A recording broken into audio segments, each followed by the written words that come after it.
बच्चों, आपके लिए लेकर आए हैं एक और नई कहानी। अगर अच्छी लगे तो लाइक, सब्सक्राइब, कमेंट जरूर करें। तो चलिए शुरू करते हैं। रामपुर का एक छोटा सा गांव था। यह गांव खेतों, कच्चे रास्तों और मेहनती लोगों के लिए जाना जाता था। इसी गांव में रघु नाम का एक गरीब लेकिन ईमानदार किसान रहता था। रघु के पास ज्यादा जमीन नहीं थी, न ही कोई बड़ी दौलत, मगर उसके पास था उसका हौसला और मेहनत पर भरोसा।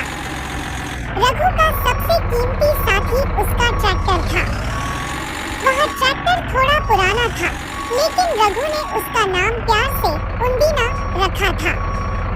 रघु के लिए उंडीना सिर्फ एक मशीन नहीं, बल्कि परिवार के सदस्य जैसा था।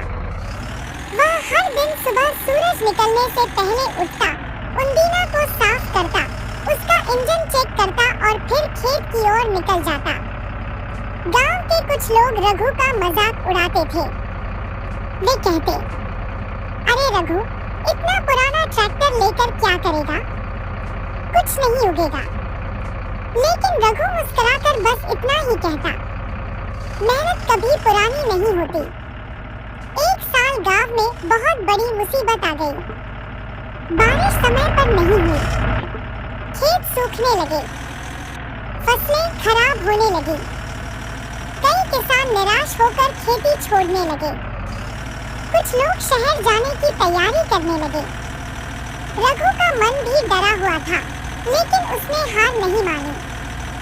उसने सोचा, अगर मैं भी हार मान लूं, तो मेरा परिवार क्या करेगा। रघु ने उंडीना के साथ मिलकर दिन रात मेहनत शुरू कर दी। वह खेतों में गहरी जुताई करने लगा, ताकि जमीन के अंदर की नमी बची रहे। कभी कभी ट्रैक्टर खराब हो जाता, तो रघु खुद उसे ठीक करता। कई रातें उसने उंडीना के पास ही गुजार दी।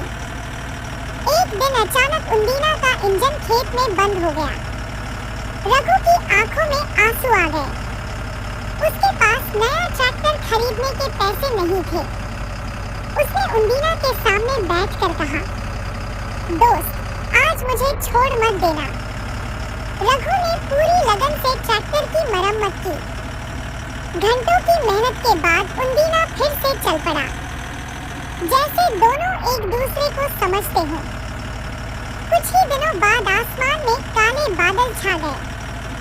तेज बारिश हुई। गांव के लोग खुशी से झूम उठे। रघु ने बिना समय गंवाए खेतों में बीज बो दिए। उंडीना पूरी ताकत से काम करता रहा। समय बीतता गया और रघु के खेतों में हरियाली छा गई। जब फसल तैयार हुई तो पूरा गांव हैरान रह गया।